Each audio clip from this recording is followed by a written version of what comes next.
Good morning. I got to yeshiva a little bit early today, so I thought I would take this opportunity to thank my patrons who have contributed to the Patreon. As you can see, hold on here, we are at $423 out of our $500 per month goal. And once we hit that goal, then I can start launching other podcasts for my other shiurim. I want to prioritize my hashkafa shiurim and tehillim and tefilah. Maybe Rambam Bekius also, because we're about to get into the stuff in Rambam Bekius that is actually like substantive by normal normal Rambam learners standards. We've been kind of going through tedious areas right now.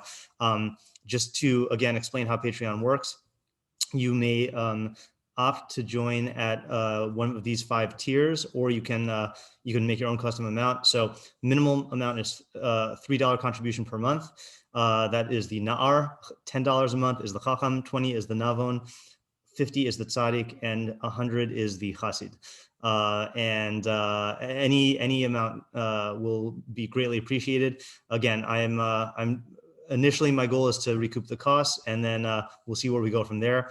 And the Buzzsprout is a great podcast host.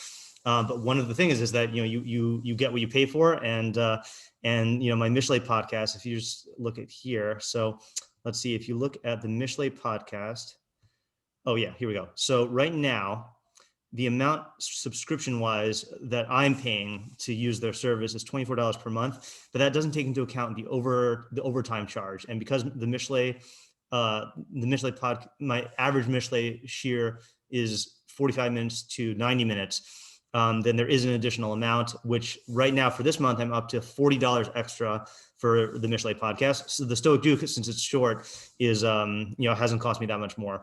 And so this is why when we switch to these new podcasts, and I switch my shiurim to other podcasts, then there's going to be the cost for the subscription, and then there's also going to be the cost for going overtime for the allotment each episode, which is going to be a lot more in the first month of the podcast existence, because I'm uploading all the previous episodes. But yeah, so those are the costs we're talking about. Again, every dollar helps, and also not only does it help financially, but it means a lot to me that people value what I do and are willing to show that. So thank you very much, and we'll begin Mishlei shiur when the guys get here. Okay, so we are now on. So the plan is we're like maybe 80-85% finished with yesterday's pasuk, but because we have 2 pesukim today, and they're very difficult, and tomorrow is a slightly shorter day, I wanted to try tackling the new pesukim today, and then we'll use tomorrow to tie up loose ends on both pesukim, or on all 3 pesukim. Okay, I think that's the best way to use our time. Why are we doing 2 pesukim? You'll see. Okay. Yeah, you'll tell me if you think that these should be learned together or separate. Okay, I think you can make an argument for both, but I'm going to argue that they should be learned together. Okay, so 20 says, "Mi pri pi ish tisba bit no, tivuas sefasav yisba." Who wants to take a crack at that? From the fruit of the mouth of a person, his belly will be sated. Yep. That's where the Asnacht is, right? That's where like the sorry. Hafis. Yeah.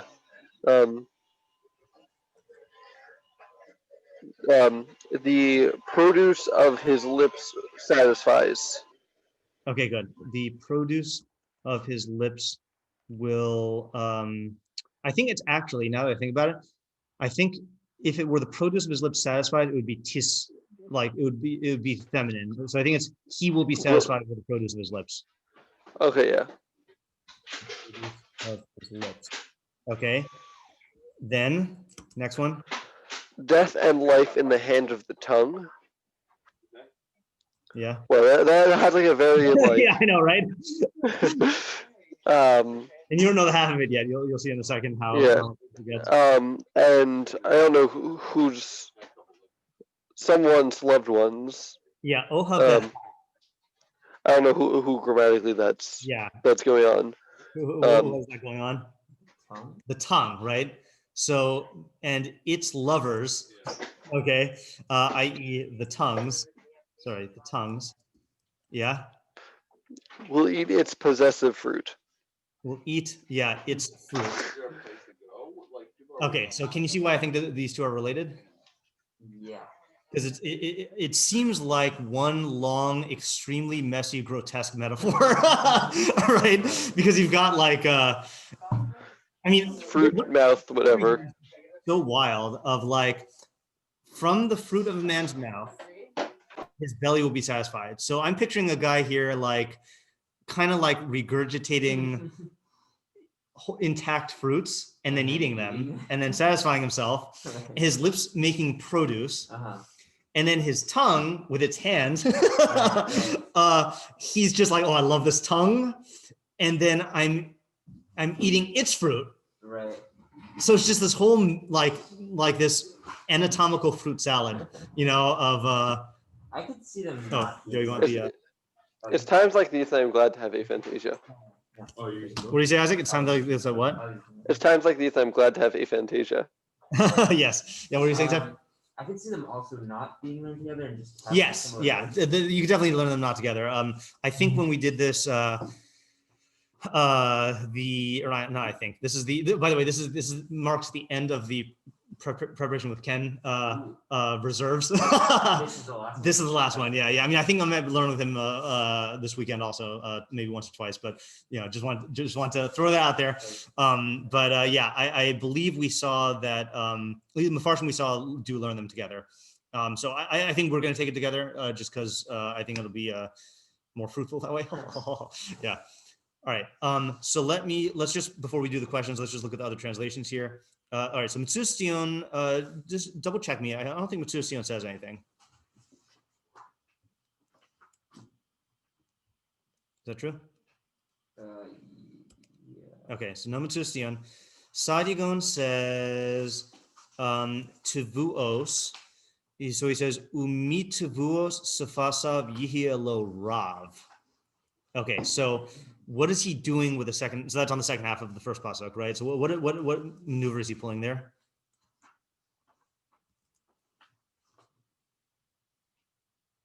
Like, what is he changing?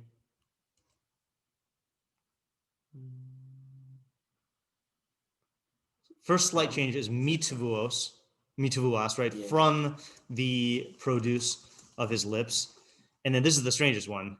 He'll be abundant. Yeah, he will, as opposed to satiated, right? He will have abundance. And the weird thing about that is he does not change that for the first half. Like he doesn't, there's nothing on Sadigon in the first half for tisba, you know? So it sounds like what he's doing, it sounds like he's saying, tisba is the way we would take satiation. He will be sated. But then tvusos of yisba, I don't know what's compelling him to translate it differently, but he's saying he will have abundance. So satiation in the sense of like having a lot. Tense. But the other one's also the future tense. Oh yeah. Yeah, tisba, different gender, but yeah. Yeah. Okay, so then the Targum I did not. Oh, sorry. And then the other one for Sadigon is for mavis, for death. Lefikach nase hamavis v'hachaim bicholas halashon misha ahav eze mehen yochel pirio. So he's saying this seems like more like a commentary style translation because I don't think he's saying you should insert lefikach there. But lefikach, therefore, nase hamavis v'chaim bicholas halashon. Therefore. Oh, so in other words, what he's doing is he's connecting the two pesukim with the therefore, right? So therefore, because of what it says in pasuk 20, therefore death and life are in the hands of the tongue. And how is he translating hands? Hand, I mean. Power. Yeah, the ability, right? So therefore, life and death. I'm just going to type this here. Therefore, life and death are in the ability of the tongue. Mish'ah eze mehen yochal pirio. One who loves. So this is also different. What is he saying that Ohaveha is referring to? A person who loves the fruit. I don't think it's the fruit. Oh. Eze mehen. I think he's saying one who loves either death or life will eat its fruit, right? Either. Everyone? I don't know. Maybe. Yeah, I'm not sure. Whatever, man. All right. So then I didn't get a chance to look at the Targum. So let's just see if he says anything. Min pre pume de gavra tisba krese. So I think that's just literal translation from the fruit of a man's mouth, he will be says his belly will be full. Umin alalta de sifvase nispa, and from the fruits olalim, right? Olal, yeah, that's from the fruits of his from the produce of his lips he will be satisfied. Okay, that's just straight translation. Yeah, it was the yeah, right. Mosa and also baby humans. There are a lot of words for baby grapes. Yeah, right. Olel is also olel vionek, right? Is for human. Mosa v'chaye biada delishana uderachim le nechol min peroi. That's just a straight translation, so I'm going to delete it. Okay, then in the English translations here we have Art Scroll. A man's stomach will be sated with the fruit of his mouth. He will be sated with the produce of his lips. Death and life are in the power of the tongue. Those who love, and then they put in brackets, those who love to use it will eat its fruit, which sounds like they're also going with the tongue thing, right? Right, but it's not the loving of the produce. No, it's not the loving of the produce, right? And in fact, we haven't yet seen anyone to say that, right? It's either the loving of the tongue or it's the loving of the death and life. Yeah. All right, so I'm going to delete Art Scroll. Living Knox says, from the fruits of a man's mouth. Just about reading it, it's I think whatever the it that's being loved is producing fruit. So right. So if it was the fruit, then it would be fruit producing more fruit. Right, that's true. But I'm not taking that off the table because the whole fruit production assembly line here is weird enough anyway. Like I also wouldn't have thought that you're producing fruits with your mouth, right? And eating them. So yeah, but yeah, I agree with you. I agree that you're reading it correctly though. Okay, so Living Knox says, from the fruits of a man's mouth, his belly is filled, and from the produce of his lips, he will be sated. Death and life are controlled by the tongue. Those who love it will eat its fruit. Okay, that's pretty much the way we did it. And I like controlled by the tongue seems to be good. Translation of Saad Yuvan, right? Alter says, from the fruit of a man's mouth, his belly is sated. He will sate the yield of his lips. Now that's odd. So he's taking that yisba that we pointed out before. He will be satiated by, but he will sate the produce of the yield of his lips, which means that they're hungry. The produce of his lips is hungry. I'm not going to touch that one. I mean, like that's the way it works is the person regurgitates the fruit, then he regurgitates more fruit, and that fruit eats the first fruit. Exactly. Yeah. Death and life are in the tongue's power. Those who love it will eat its fruit. Okay, fine. So I'm gonna let's just stick with ours. Okay, so let me read our translation one more time. From the fruit of a man's mouth, his belly will be sated. Or I should say, his belly will be sated. He will be satisfied with the produce of his lips. Death and life are in the hand of the tongue. I'm going to actually go ahead, just because hand of the tongue just is weird to me, are in the control of the tongue. I mean, yeah, that's got to be what it is. Yeah, it's got to be, I don't think it's part of the mushroom. I think it's an idiom. Yeah. And its lovers, so I'm going to get rid of the tongues because I think it's lovers, but we'll just leave it blank. We'll eat its fruit. What are the questions?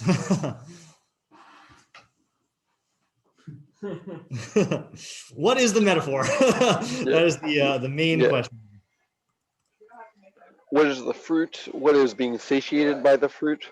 Yeah. What's eating the fruit? Yeah. Let's break down like Isaac's doing here. I'm just going to type it. So what is the fruit of the mouth? Okay. What is the belly? What does it mean to satiate the belly? Okay. What is the produce of the lips? And then I'll add there, what is the relationship between that and the fruit of the mouth? Because is that just poetic, giving two different, saying the same thing in two different ways, or is that like a different element of the mashal? Okay. And then is eating the fruit the same as being satiated by it, or what is the difference between eating the fruit and being satiated with the fruit? And you also notice it's different fruit, right? Because the fruit of the mouth is satiating the belly, but the fruit of the tongue is just being eaten. No, it's not satiating anything. Plain shot. The fruit of the lips? The produce of the lips? No, the last pasuk, Ohaveha yochel pirya. Okay. Those who love it will eat its fruit, but it doesn't say they'll be satiated with its fruit. Yeah. Yeah. Fair. Are life and death? What is Oh, life yeah. and death referring to? Okay, right. So what do life and death refer to? Is this literal or not? Yeah.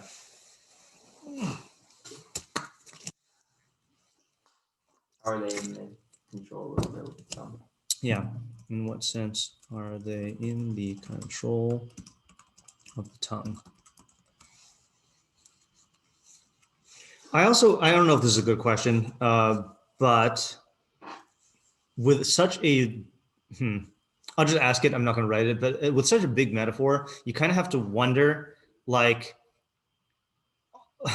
are all the elements of the metaphor necessary? Like, or is this one of these examples of like an elaborate metaphor that is just getting down to like one, like it seems very intricate, you know? So I would like to assume that there's like, each part is like adding something to it, but if not, then why do you need this whole thing? You know, like, I don't exactly know. This is not a new question. Still asking the question, what's the metaphor? But yeah.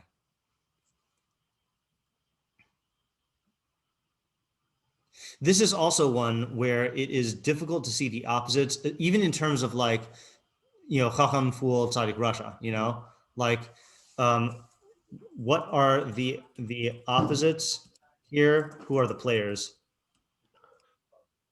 It sounds to me like the opposite is someone who doesn't love the lashon. Right. I guess that's your biggest candidate, right? But what was that? I was going to say the same thing. Yeah. Or the Chaim Mavis, whichever that's referring to. Yeah. Although it's weird because it's pairing Chaim and Mavis. Well, I guess maybe Sadigon is not pairing it that way, but in the pasuk itself, that's kind of being paired.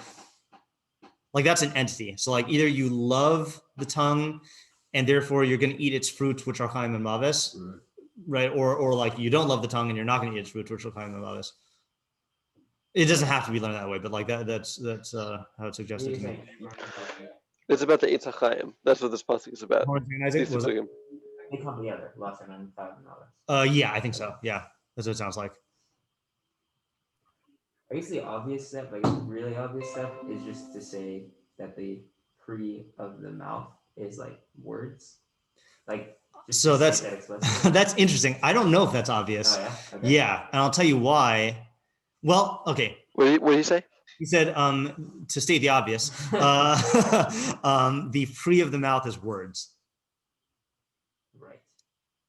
So I don't know if that's obvious. Really? Yeah. Interesting. Yeah, I mean, you're saying it's obvious because like that's what the mouth produces, and pre is like a product of the mouth. Yeah, right. My question though is how do you eat those? The ears. Like, the ears. You're introducing them.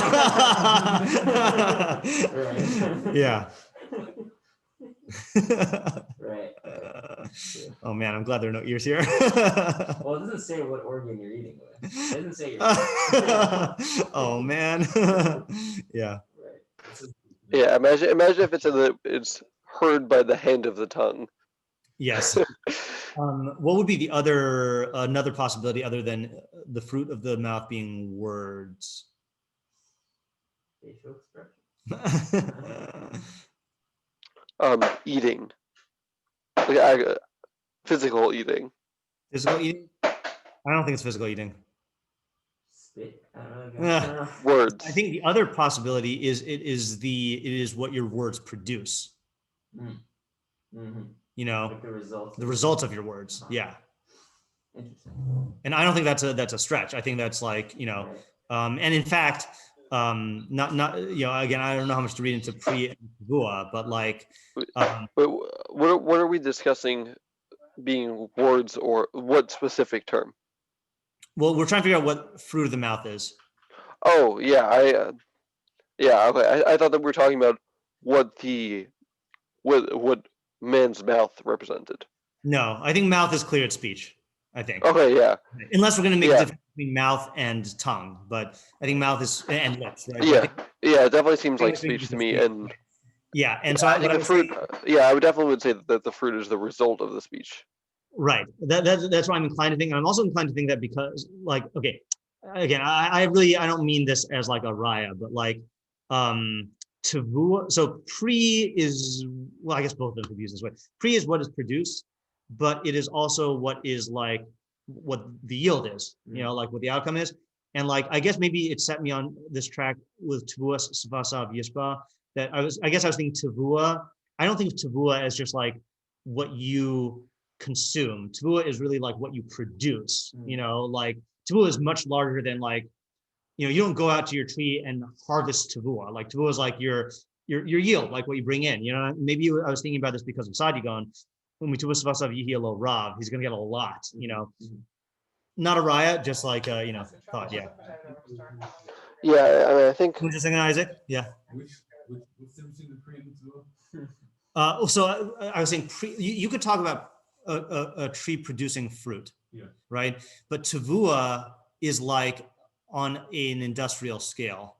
Okay. I think like you have a lot of produce. So you'd say that pre is the words and tevuah is the result of the words? No, I'm actually not treating them as different. I'm just saying that because of the implications of tevuah, I was thinking that of the entire mashal as like what your words produce. So then why are you doing it based off of tevuah as opposed to based off of pre? Because pre is ambiguous and tevuah is more specific. I see. Yeah. Pre could be both. Because example, like David Melch in Tehillim says, what's the thing that everyone quotes? That's a very vague phrase. No, that's not the word one either. Hold on. It's in the Shir Hamalos.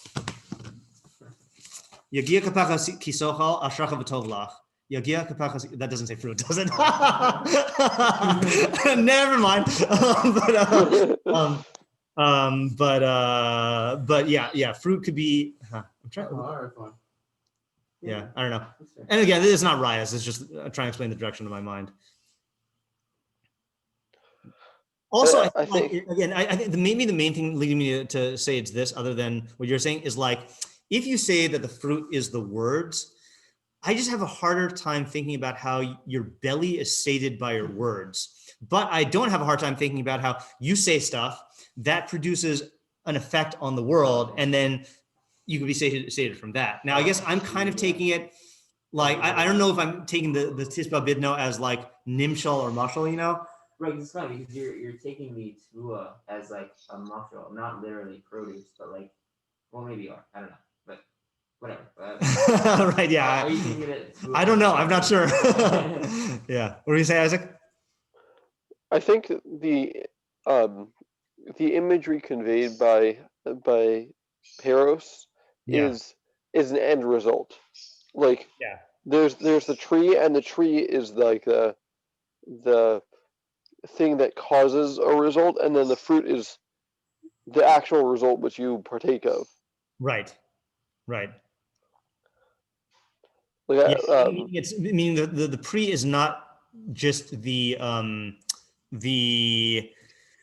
immediate action, for lack of a better term. It's not like I guess you could take pre as the Maisa Ha'etz, like it fruits, but that's not really what we're saying. We're saying it's the product, it's the yield, it's the outcome. Yeah, Joe? Yeah. Okay. I'm going to try to make a move to put the two pesukim together. Okay, please First do. of all, I just want to say in the first pasuk, can we basically assume that the two halves are repeating this? I'm going to assume that, yeah, for the sake of sanity. Yeah. Yeah. So that's basically the same thing. Yeah. Okay, so now we're talking about. It even uses the same verb. Right. So then we're talking about the fruit or the produce being the result of your speech. Yeah. So then I could see that being maves v'chaim bi'ad lashon, meaning if we're saying that the tongue or the mouth or the speech is about what it produces, so like you could say life and death are in the hands of that, meaning your speech has strong implications. Yeah. Like it has broad effect. Yeah. So that's life and death. However, exactly life and death fit into that, but clearly speech has, big results. Right. So then, so the people who love that relationship, yochal pirya, will eat its fruit because they'll understand that the speech has strong implications, and they'll know that it could be good or bad. And obviously, the good is the fruit. Maybe the bad is spoiled fruit or not fruit. Oh, so I just, maybe this will help you out, just to interrupt for 1 second. One of the things that I do remember the Mefarshim saying is that eating fruit and being satiated in Tanakh is used for good and for bad. Okay, fine. Like we even say that like Bad apple. yeah, no, I was saying like even I guess the closest idiom in English to this, which I'm not saying it has anything to do with the idea, but like, you know, like you'll eat your words. We don't use that for good. We use that like if you say something bad, then like, you know, or like yeah. But anyway, so I don't know if that helps you or not, but I don't know. I just want to say that Ohavela and people who love that relationship, I guess I'm kind of what's the relationship again? between Mavis and Chaim being in the hand. Okay, of their speech. Yeah. So the people who love that relationship, or I want to take it more who like appreciate the capacity of that relationship. Yeah. Yochal Piria will eat its fruit, meaning they will benefit from it because they understand the implications of what it has to. Yeah. Affect. Okay, good. So I like, let me work backwards. I like the second half being, Ohavah is like basically people who have an appreciation for how powerful speech can be in terms of the Mavis and Chaim you're saying are basically just examples of like the extremities of this, you know?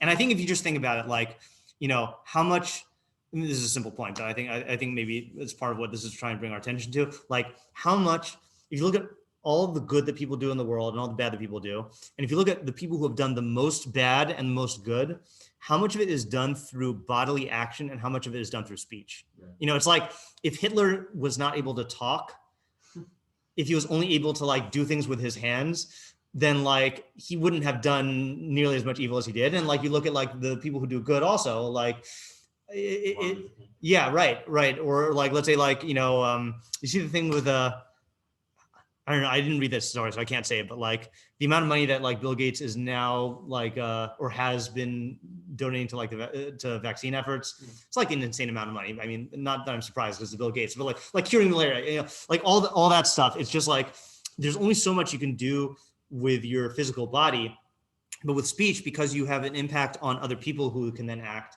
you know, then it's huge. And so the people who appreciate that will use it for maximum results, whether for good or for bad.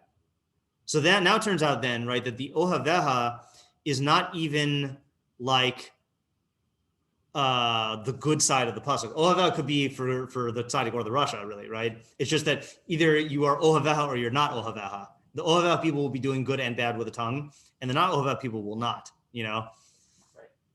So now, is that? No, it is, but I'm just like questioning myself as I'm thinking about it. Yeah. Because even the people who are not Ohaveha, they're still going to speak. Yeah. And their speech still could have very strong. Okay, so this I think is going to get us closer to the idea now, because I was going to say, based on this idea, it almost sounds like you don't need the first pasuk, because the main idea is contained in the second one. But I think the point you just made can explain what the first pasuk is doing. And I'll give you a hint, maybe. Okay. Instead of treating, you know, we used to think of the pesukim and Mishlei as opposites, even though that was challenged by the Meiri last night.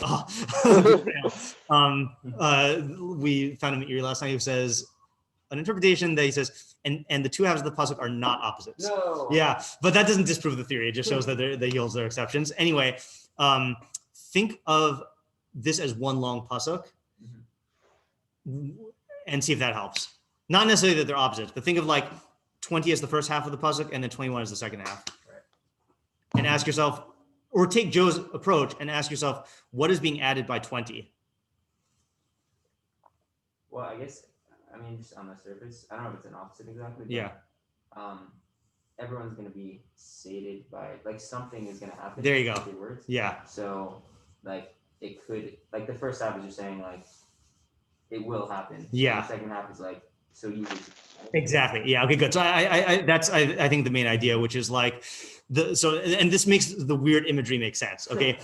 What are you doing? You are a word tree. Okay. And who subsists on a diet of word fruit. Okay. So you're sitting there, not sitting there, you're going about your life. You're constantly talking, and that speech is like, is planting things that grow into fruit, which you eat, you know, and it's constant, like it's just constantly happening and you're not eating anything else, you know? So now the question is, what are you going to do about it? So either you're going to be a good gardener and like cultivate the best word fruit you can and use it to your advantage, whether that's for good or for bad. Okay. Like, again, I don't think this pasuk is saying tzaddik. This is not a tzaddik in Russia pasuk. This is a chacham and fool pasuk, you know, that if you are, either you're going to be an ohev halashon or you're going to be a neglector halashon, you know. If you're an ohev halashon, you will cultivate that garden and choose what you plant and prune and like do all the other gardening things to produce the best fruit that is in line with your prerogatives, you know. And if you don't, then you're just going to be eating bad quality fruit, and you're not gonna be able to get the maximum power out of it. But I think that's the necessity of this weird mashal, is that I think it's because like people don't think of their. I mean, the Torah says this halachically, right? That dibur lav kamaisa, right? That like people don't think of their speech as an action. So they're constantly, instead they think of it as like just an extension of their thoughts or feelings. Like, you know, when you talk, I'm just talking, like, you know, you're not doing anything. They're saying you are doing stuff. Your speech has an impact on the external world, which will yield fruit, it'll yield consequences, which are going to affect you, you know? So you're constantly talking. Silence is not an option for most people, except maybe unless you're Rabbi Shimon ben Gamliel in the Mishnah and Avos, who says, Lo matzasi tov l'guv ela shtika, like, and he recognized this idea that like, first step is curtailing speech, right? You know, like just to so you can like actually like choose what to cultivate. But people don't think about it this way, and that's what is trying to get into your mind with this imagery, that you're constantly like, again, you're constantly like vomiting fruit and eating it, vomiting fruit and eating it. That's the, you know, you're making the fruit that you eat, and therefore Mishlei saying, you know, if you really love good fruit, you have to actually like take control of that, you know. And that's right. If you make a great kids computer game. Yeah. Yeah. Yeah. It is. Yeah. Okay, good. I think that's the main idea. Let me see. I don't even remember which I just want to consult my notes for 1 second. I'm gonna not share the screen. I just want to see what I did not write a 4-sentence summary of this. I just want to consult the notes that Ken and I came up with and see how it matches up, because I feel like we did something like this also. Yeah. How do you like when looking at these pesukim, how do you know that they are together as supposed to? You spend a week learning the first one and don't get anywhere, and then you're like, oh, let's move on, and then you do the second one and you're like, oh, maybe we're supposed to learn these together. Yeah, like the only one is you try it out, you know. I mean, you could also know from the Mefarshim that some of the Mefarshim do connect them together, but yeah. The only thing I wrote in my own notes here, which is not a complete thing, this is just jotting it down. A person is constantly generating fruit through speech, both good and bad. This is responsible for what happens to you. You can become a wielder of life and death, but in order to do that, you'll need to become a tongue lover, one who refines his speech and eliminates error. But I also made a note to myself to look at the Metzudas David and the Meiri. So let's do that. I don't.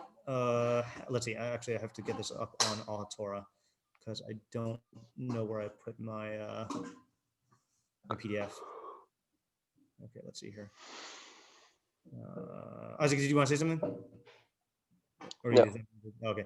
All right. Metzudas David. Let's start with that. 20. Mipri Amari Piv Tispa Bitno. Ratzalamar Hagamul Kehamifal Hatova Im Hi Imra'a. So there he's saying that fruit is not good or bad. It could be either, right? Is that the statements of a person's mouth will satisfy his belly. In other words, the gemul will be kehamifal. What's the neutral word? Retribution? That's not. There's another neutral word. Consequence. Yeah, consequence will be in accordance with the action, whether good or bad. Tevuas is maybe. What was that? Result, perhaps. Yeah, result I think is more neutral. Tevuas ha'amarim habaim misfasav yispa. So the statements that come from his lips, he will satisfy him. And kefil davar b'mil shana. So he says it's just repeating itself. Okay, good.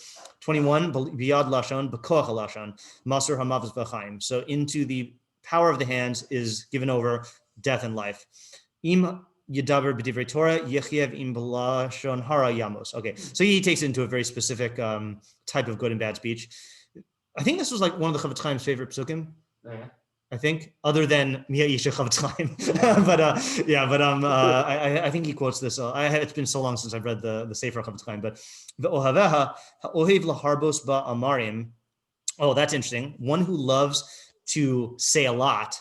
Yocha pirya im tov imra. So that's not like we said. That is basically the more you talk, the more you're going to amplify the impact of the speech. So if you say bad stuff, it'll ramp it up to death.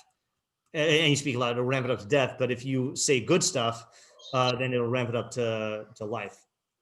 So so it must have been that we got this idea from the Meiri then. Let me just open the Meiri in the cumbersome site. Again, just to repeat this, because I don't know who watches what, the only place to find the Meiri right now, not on Bar Ilan, not on Al Torah, is mgketer.org. Very strange site in the sense that, like, I don't know who they're for. They got a lot of stuff, but and the user interface is not the best, but I'm thankful for the Meiri here. It also has the Kimchi trio. It has the Radak, and then his brother Moshe Kimchi, and his father Rav Yosef Kimchi, which you can in one place anywhere else. Yeah. Okay. Meiri on Yud. Oh, so we're not on Yud. We're on Yud Ches. It's the Ibn Ezra. The Ibn Ezra is not the real Ibn Ezra on Mishlei, right? Right. The Ibn Ezra here, I think, does this one have the real Ibn Ezra? No. So I think the Ibn Ezra in the Mikros Gedolos is Rav Moshe Kimchi, and the Sefer Chukah is Moshe Kimchi is the Radak's brother. Okay. Yeah, I think. I know that that's the case on Divrei. There's another sefer I don't remember where, if you look in the, I've never said this right. You look, it's listed as Ibn Ezra, and then if you look at his introductory poem, it spells out Moshe Kimchi. So like either like he was just a really big fan, or like or that's actually Moshe Kimchi. All right, 19. Oh, so we're at 20 and 21. Meiri. Let me. I actually don't even know if there are different editions of the Meiri. So let me know if yours is different than mine. 20. Hold on.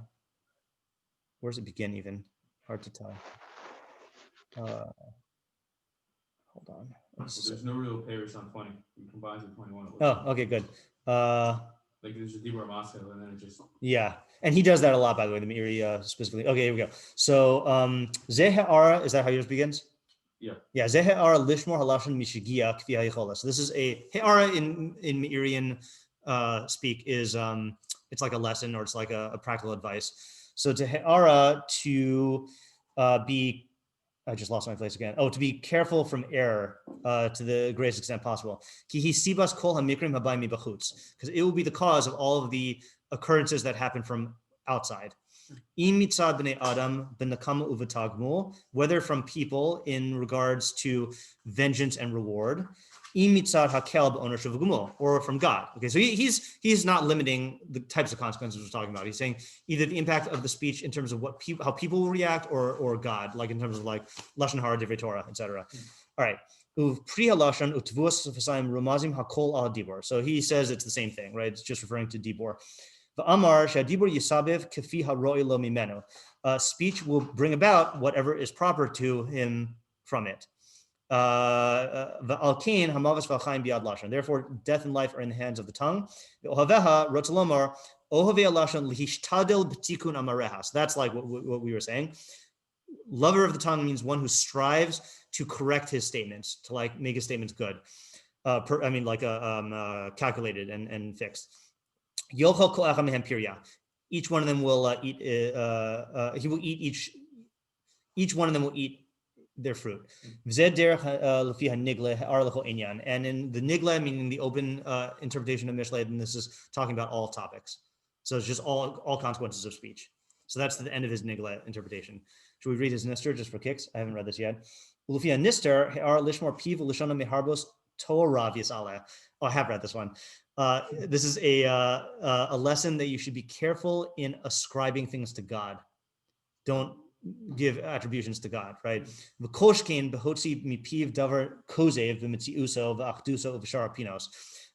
the more so if you verbally express something false about God's existence and his oneness and other foundations.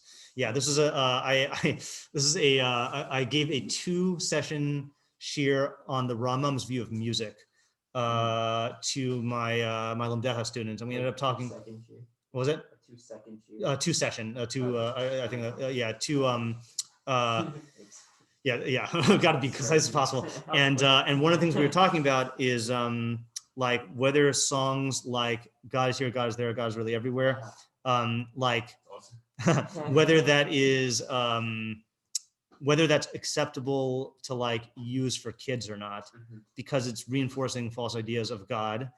And then the question was, yeah, I want to hear. But then the question was, you know, obviously the Torah itself uses anthropomorphisms, but the question is like, do you have a right to make up your own anthropomorphisms or like false statements? Like, for example, a good example of that. So I asked Ayala to ask her dad, to ask Rabbi Fader, and one of the things he reminded me of is in the Morning Nevuchim, the Rambam says that even with anthropomorphisms, it doesn't ascribe all things to God. And the best example is, you know, yeah, right, is that of the 5 senses, it says God hears, sees, and smells things, but not touching or tasting, because touching or tasting is one step too far in terms of conjuring up the image of a body coming in contact with another body, whereas like seeing, hearing, and smelling you could do like at a distance, you know? So like, it's just the nuances of what you can and can't say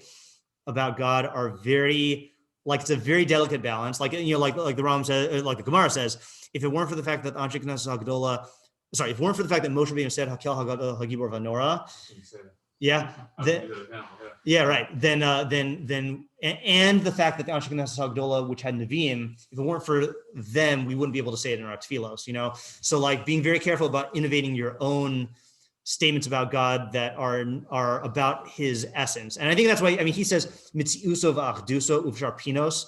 I think when it comes to talking about God's actions, that is much more open-ended, you know, but which metaphors used about God, you know, are different. You know, let's say like, yeah, exactly. Yeah. So it's interesting. Again, this is not our realm of Mishlei, but in Meiri style, then when he does the derech nistar, he'll, you know, derech nigle is about everyday decision making. Derech nistar is about the perfection of the soul. So usually it's about learning. Sometimes it's about metaphysics, and this one's about metaphysics. You can kill yourself with your tongue. Yeah. Just one difference in the Meiri. Yeah. Halfway through the nistar, yeah, you have Yis'ala. Oh, did I just fill that in? Halfway through the nistar, yeah, I do have Yis'ala, yeah. Yeah, we have Yisbarach. Okay, yeah, interesting. Yeah, do you hear my theory about Yis'ala and Yisbarach? I forgot this is in Rambam here. My theory is that you use Yis'ala when you mention physicality in relation to God. And so you say Yis'ala, may he be exalted above physicality. Whereas Yisbarach is more of a reference to his actions. You know, and so the Yis'ala to me fits in better here. Yeah, right. Okay, good. So we did get an idea. Yeah. So then let's tomorrow, let's plan to revisit the one that we did yesterday and just see if we can clean it up, and then we'll see what is the next one. Yeah, the next one I think is going to be, I don't know. We'll see how quick that takes us, and maybe we'll go to the next one. We'll see. All right. It's longer, but it took shorter. Yeah, you know, it reminds me. It's not always like this, but have you ever heard like the thing of like the short Tososim are the hardest ones and like the long ones are the easier ones? Yeah. I don't think that because they're talking more, so you get more. Yeah, but you do in a sense. If you have an extended allegory, it could be more difficult because the particulars are more numerous. But also when you get it, things fall into place, and you have more of a basis for like, oh, this is working out. Like, you know, it's not as you can like more like that your mind will like line up with one of the metaphors. Yeah, that's definitely possible. Alrighty. Yeah, you have more that can confirm or deny a theory. Yes, that's also true. Yeah. Just because the abundance of data. Cool. Alrighty. See you later.